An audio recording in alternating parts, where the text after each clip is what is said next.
So I took a look at the ASCA School Counselor Standards and Competencies for this discussion forum, and a few things stuck out to me. One was the idea of self-assessment, which I thought was really interesting. I think it referred to it at least twice that I could see, and one was in the very beginning in the opening paragraph, that school counselors would self-assess their mindset and behaviors, and they spend a solid page talking about what that looks like.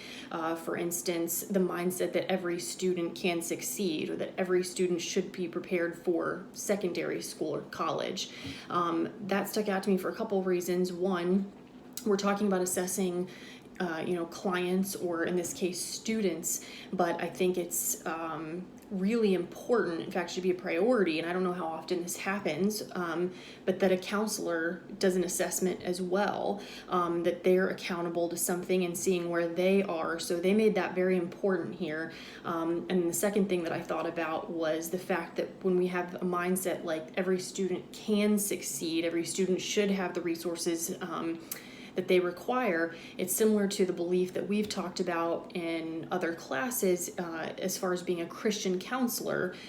You're a counselor who happens to be a Christian, that your mindset, that self-assessment for that mindset would be that every client is valuable and capable, right?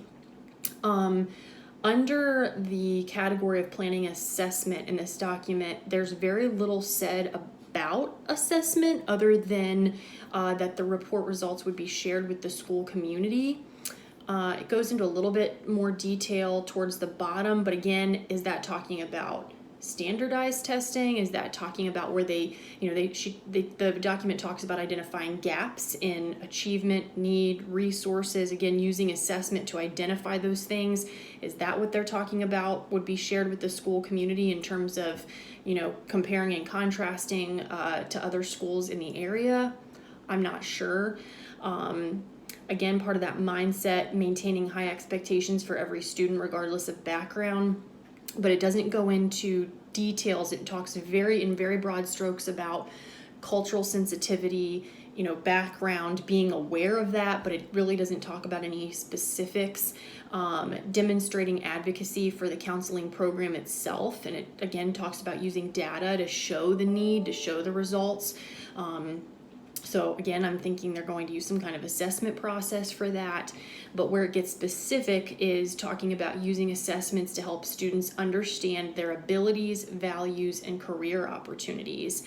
And what I liked in this section, number one, those are three specific areas that a school counselor can help a student. But I really liked that it added that the counselor was responsible for helping the student cross-reference their results so that they can see, compared to other students, see really what those results mean for them, not just to take the counselor's word for it. Using data to determine need of the counseling intervention itself. Importance of consultation with other counselors, again coming back to that idea of self-assessment and the need for that in the counselor as well.